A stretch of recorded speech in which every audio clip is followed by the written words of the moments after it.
In the heart of a quaint town, nestled among rolling hills and meandering streams, I grew up in a world far removed from the glitz and glamour of city life. Our small, weathered house, with its creaking wooden floors and windows offering views of sprawling fields, was a universe in itself. It was here, amidst the simplicity and warmth of family love, that my story began. My parents, though not affluent, were rich in kindness and wisdom. My father, a local carpenter, had hands that were roughened by years of labor, but gentle in touch, crafting not just furniture, but also instilling in me the values of hard work and humility.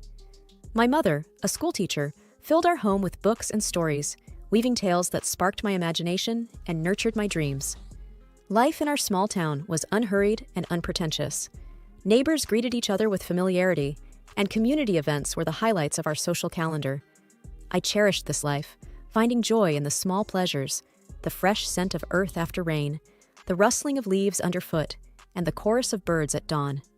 It was at the local library where I first encountered Mark. He was unlike anyone I had known, a visitor from the city, with an air of sophistication yet an unassuming nature. His family was well known in the business circles, their wealth and influence reaching far beyond the city's skyscrapers. But Mark, with his easy smile and genuine interest in my mundane tales, was a refreshing anomaly in that world. Our initial conversations were tentative, like two worlds cautiously orbiting each other. He spoke of city life, the fast pace, the endless opportunities, and the dazzling lights. I shared stories of my town, the annual harvest festival, the serene walks by the stream, and the close-knit community. In those early days, we would often meet at the old park bench by the lake, our conversations stretching for hours.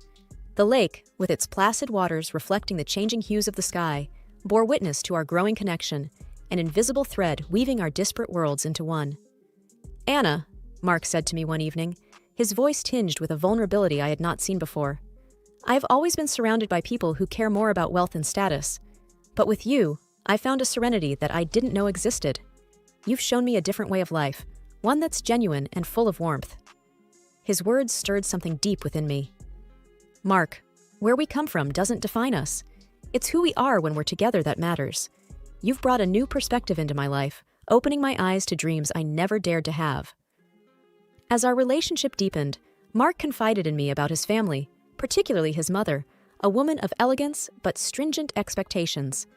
He spoke of her with respect, yet there was an underlying concern in his words. "She has her own ideas about who I should be with. I'm just worried about how she'll react to, well, to us." I reached out, taking his hand in mine, feeling the slight tremor. "We'll face that together," I assured him. "Love isn't about backgrounds or expectations. It's about two people who choose each other against all odds." The day Mark proposed was as unassuming as our love. No grand gestures, just a heartfelt promise of a life together. As I looked into his eyes, brimming with hope and love, I knew this was just the beginning. The evening I was set to meet Mark's family, my nerves were on edge. The grandeur of their mansion loomed large as we approached, a stark reminder of the different worlds Mark and I came from. Mark held my hand, giving me a reassuring look. "Just be yourself, Anna. That's all you need to be." I smiled weakly, trying to quell the rising anxiety. "I just hope your mom doesn't think I'm out of place." Mark sighed, a hint of concern in his eyes. "Mom can be a bit much. Just remember, I'm here with you." As we entered the opulent dining room, Mark's mother, Marion, a statuesque woman with an air of austerity, greeted us. Her eyes quickly took me in, a flicker of disapproval passing over her face. "So, this is the young lady who's captured my son's heart. Interesting choice, Mark." Dinner was an elaborate affair, the table set with dishes I couldn't even name. Mark's mother, ever the gracious host, offered me a plate with a sly smile. "I suppose these dishes might be a bit too sophisticated for your taste, Anna. We can get something simpler if you'd prefer." I felt a flush of embarrassment, but managed a polite decline. "No, thank you. I'm always eager to try new things." As the evening progressed, her comments grew more pointed. She eyed my dress, a simple but neat outfit I had thought was appropriate. "Is that what passes for evening wear in your town? It must be challenging to find good clothes on a modest budget." Mark jumped in, trying to steer the conversation elsewhere, but his mother was unrelenting. "Tell me, Anna, what do your parents do? It's always fascinating to learn about different walks of life." I answered, feeling the weight of her judgment. My father is a carpenter, and my mother is a schoolteacher." "Oh, how quaint," she replied, her voice dripping with condescendence. "Hardworking people, I'm sure, but I suppose they couldn't offer you much in the way of a financial head start." The meal continued with her taking jabs at my small-town upbringing, my parents' humble occupations, and even my salary, which she had somehow learned about. Each comment was veiled in politeness, but sharp enough to cut. Mark was visibly uncomfortable, his attempts at defending me only seeming to amuse her more. As we left, Mark's father, Daniel, pulled me aside, offering a kind smile. "Anna, you handled yourself well. Don't let her get to you. She'll come around." In the car, Mark apologized profusely. "I'm so sorry, Anna. I didn't think she'd be this harsh." I sighed, a mix of hurt and determination in my voice. "It's okay, Mark. I knew it wouldn't be easy, but I love you, and that's what matters." That night, as I lay in bed, the sting of his mother's words lingered. But beneath the hurt, a resolve was building. This was more than just about fitting in. It was a test of our love and my strength, and I was ready to face it head on. As the wedding day approached, the air was thick with excitement and, unfortunately, growing tension. Marion, who had taken it upon herself to oversee the preparations, seemed to find a peculiar pleasure in belittling my ideas and choices at every turn. One afternoon, while discussing the wedding plans with Mark and his mother, the topic of the wedding dress came up. I had chosen a simple yet elegant gown that I felt reflected my personality. Mark's mother, however, had other ideas. "That dress, Anna? It's so plain. Don't you want to make a statement on your big day? After all, you're marrying into the family," she said, her voice laced with a patronizing tone. Mark squeezed my hand under the table, giving me a supportive look. "Mom, Anna looks beautiful in that dress. It's her choice, and it's perfect." But his mother was relentless. "Oh, Mark, let's be realistic. This is a high-profile event. People expect a certain standard. Anna, dear, you should consider something more fitting of our family's status." I tried to keep my voice steady, though I felt a sting at her words. "I appreciate your concern, but I really love my dress. It's special to me." Her response was a dismissive wave. "Well, it's your day, I suppose. But remember, it's not just about you. It's about how you represent us, too." As the days went by, her comments became more frequent and cutting. Marion criticized the flower arrangements, the menu choices, even the invitations. Each remark was a subtle dig at my background and my inability to meet her lofty standards. Mark and I had many conversations about this, often late into the night. "I can't believe she's being so difficult," Mark would say, frustration evident in his voice. "I wish she could just see how amazing you are, how you make me happy." I would lie there, feeling his arms around me, a mix of love and sorrow in my heart. I knew it wouldn't be easy, marrying into your family, but I didn't expect it to be this hard. The wedding day dawned bright and clear, a stark contrast to the turmoil churning within me. My parents and I had worked hard to make everything perfect, despite the constant criticisms from Marion. As I dressed in my simple but elegant gown, I hoped the day would pass without incident. The ceremony was beautiful, filled with love and heartfelt vows. Mark's eyes shone with affection and promise as we said our I do's. However, looming over the joyous occasion was the apprehension of the reception to follow, particularly the speeches. As expected, Marion took the microphone, her presence commanding the room's attention. The air was thick with expectation as she began to speak. "Ladies and gentlemen," she started, her voice loud and clear, "today we have gathered to witness the union of my son Mark with Anna, let's say, a person from a different circle." Whispers spread through the guests. I felt a cold shiver run down my spine. She continued, her words sharp and unyielding. "While some may commend Mark for his charitable heart in lifting a beggar from the streets, we must be cautious.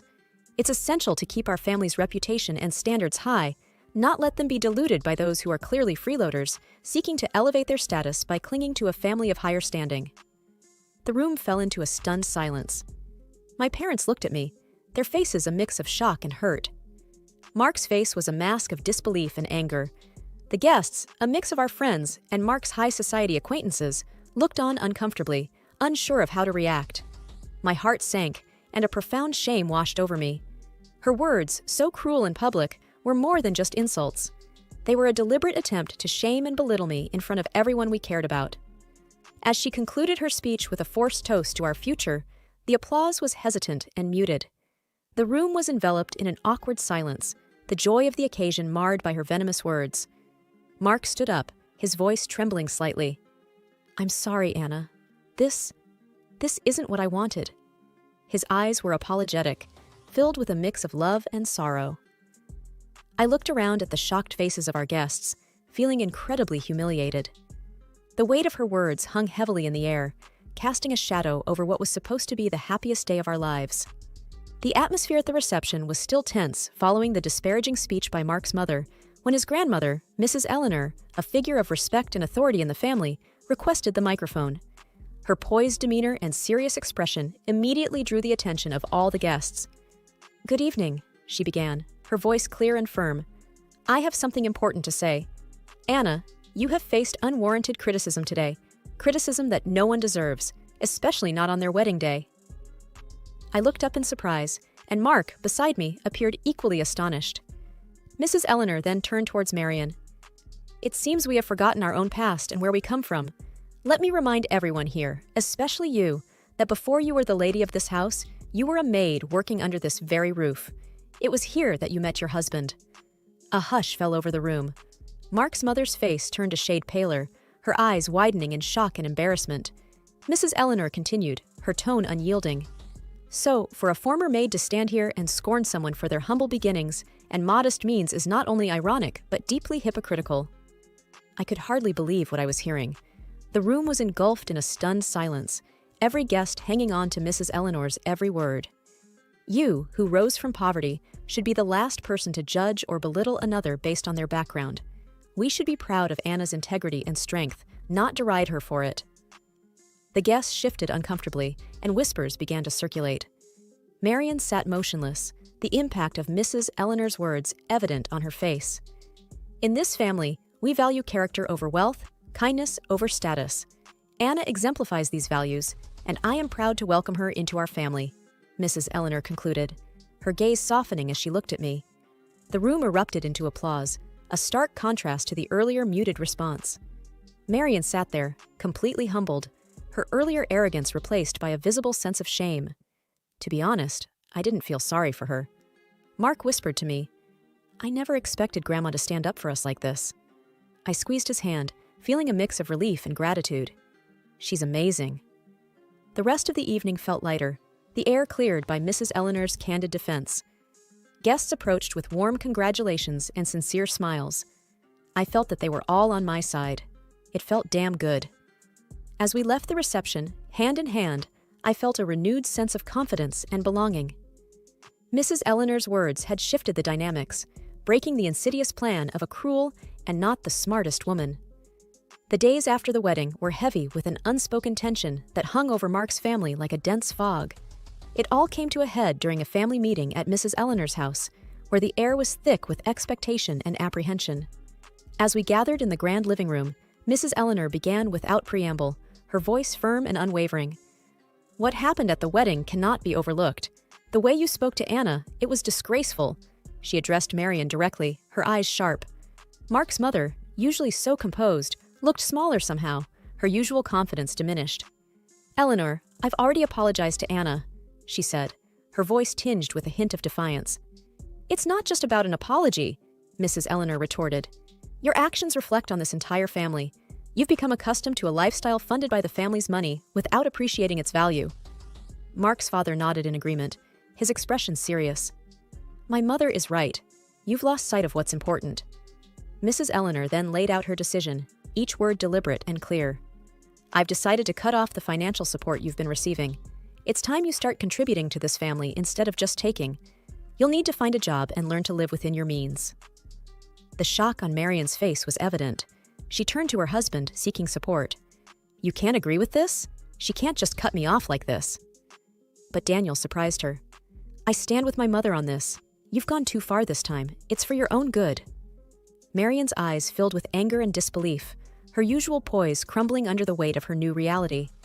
Mark, who had been silent, spoke up, his voice steady. "Mom, Grandma's decision is harsh, but it's fair. You need to understand the impact of your words and actions." I sat there, watching the scene unfold, feeling a mix of sympathy and relief. Mark squeezed my hand under the table, a silent show of support. The meeting ended with Mark's mother in a state of shock, the reality of her situation slowly sinking in. She was obviously used to living at the expense of her family, and all thoughts of work caused her a migraine. I could barely contain a chuckle. As we left, Mark leaned in close. I never thought I'd see the day when Mom would be at a loss for words, but maybe this is what she needs to change. I nodded, feeling a cautious hope for the future. Perhaps this will be a new beginning for her, for all of us. The family reckoning had been tough but necessary. It was a pivotal moment that promised to reshape the dynamics within Mark's family, hopefully for the better. The honeymoon was a welcome escape for Mark and me. As we walked along the sandy beaches, the soothing sound of the waves provided a much-needed respite from the recent family turmoil. One evening, as we watched the sunset, Mark wrapped his arm around me. "I'm sorry our wedding turned into such a drama, Anna. I wish things had been different." I leaned into him, feeling the warmth of his embrace. "It's okay, Mark. It wasn't your fault. What matters is we're together now, away from all that stress." Mark sighed, looking out over the ocean. "Yeah, but when we go back, we'll have to face the reality of my mom's situation. It's going to be tough for her." I nodded, understanding his concern. Maybe this will be a chance for her to grow, to see things from a different perspective. We spent our days exploring and our nights talking about our future. The challenges we had faced seemed to strengthen our bond, reaffirming our love to each other. On our last night, as we packed our bags, Mark looked thoughtful. "You know, Anna, everything that happened, it made me realize how important you are to me. I can't imagine going through life with anyone else." I smiled, touched by his words. "I feel the same, Mark. We've been through a lot, but it's only made our relationship stronger. We can handle whatever comes our way as long as we're together." As we headed back home, I felt a sense of peace. The honeymoon had not only been a break from the chaos, but a time for us to solidify our bond, to prepare ourselves for the new chapter in our lives. We were returning to a changed reality, but we were doing it together, stronger and more united than ever. The future was uncertain, but I was ready to face it with Mark by my side. Coming back from our honeymoon, Mark and I were unsure of what awaited us at his family home. The car ride was quiet, both of us lost in our thoughts about the new family dynamics. As we arrived, the first thing we noticed was the absence of Mark's mother.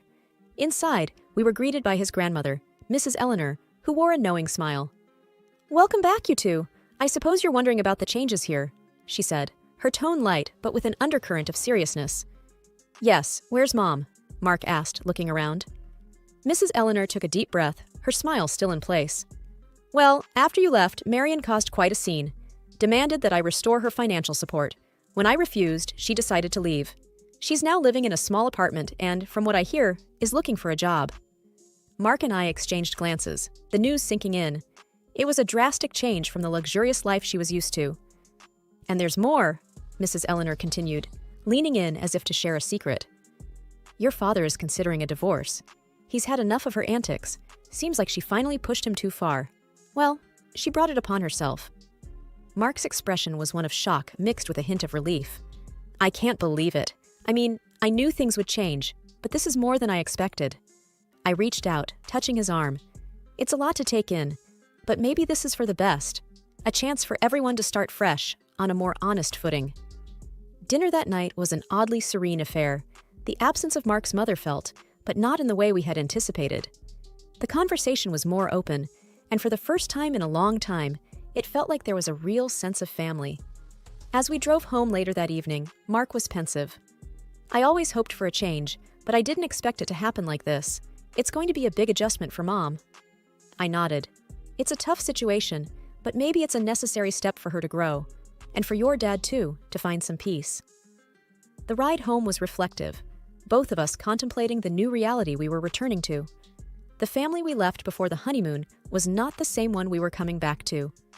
It was a sobering thought, but in many ways, a hopeful one.